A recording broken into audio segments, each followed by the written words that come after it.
Russia initially did everything it could to make sure these disagreements could be resolved by peaceful means. However, the Kiev officials have conducted two punitive operations on those territories. And, apparently, we are witnessing a third escalation. All these years, the people living on those territories have been literally tortured by constant shelling and blockades. Vladimir Putin, February 21, 2022. President Vladimir Putin spent months deploying Russian troops around Ukraine, on three sides. Of course, he said Russia was not going to invade Ukraine, and many believed him. Last week, when Putin's spokesman announced the Russian troops were standing down, many people believed him. But the troops did not leave their deployments. They moved closer to the border with Ukraine. And then it was alleged that the Ukrainians did a bad thing. So, the Russian troops did not go home as advertised.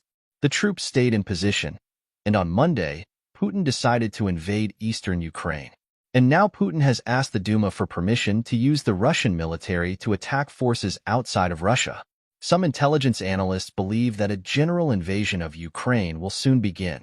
Putin offers many and variable justifications for invading Ukraine.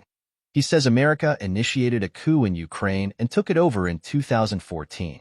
Putin also claims the Ukrainians are committing genocide against ethnic Russians in eastern Ukraine. Putin complains that the West promised not to admit East European nations into NATO, even though there was no treaty or formal agreement on this. Putin further claims that Ukraine is not a real country. Rather, it was created by Lenin. Untrue. Therefore, Ukraine has no right to exist. Over-egging the omelet even more, Putin has suggested that the breakup of the Soviet Union was illegal. Given the testimony of numerous defectors and a strategic sense of things, it seems that Moscow has always planned to retake Ukraine, if only to put the Soviet Union back together. There is something inevitable about Moscow aligning with Communist China, the Democratic People's Republic of Korea, Communist Cuba, and all the other communist countries.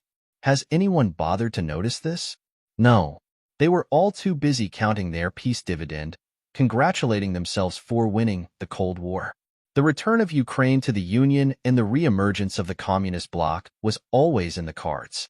When are people going to wake up? The left remains deceived and the right remains deceived. They each have their narratives, and each narrative has been wrong. How does one get past the embarrassment of it? Even now the conspiracy hacks are blaming Western elites for the war. Yet the war now begins on Moscow's order, after Putin's meeting with Chinese leader Xi on February 4th. Most people will never realize what this means strategically. Namely, that we are now in the final phase of the communist bloc long-range strategy. And that means a trap is being sprung. The communist powers have a special dilemma at this time, however. After fooling everyone for 3 decades, how are they going to get folks to realize they mean business?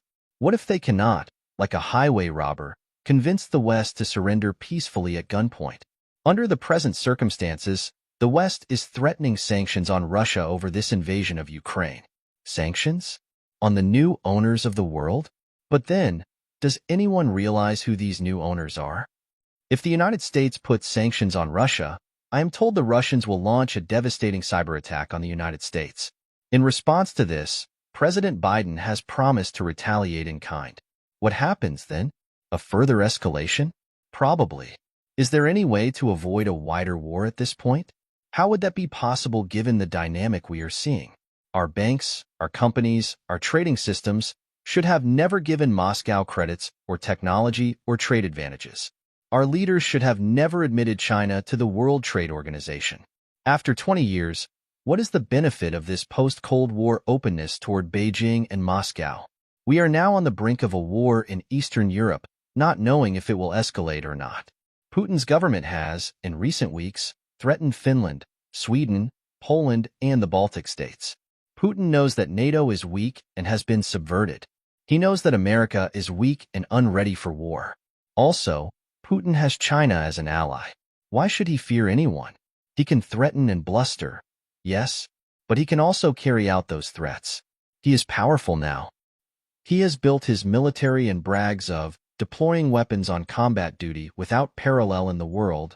Ukraine has called up her reserves, finally, at the 11th hour. If Russia strikes quickly, the mobilization will be too late. The ground is not frozen, but muddy.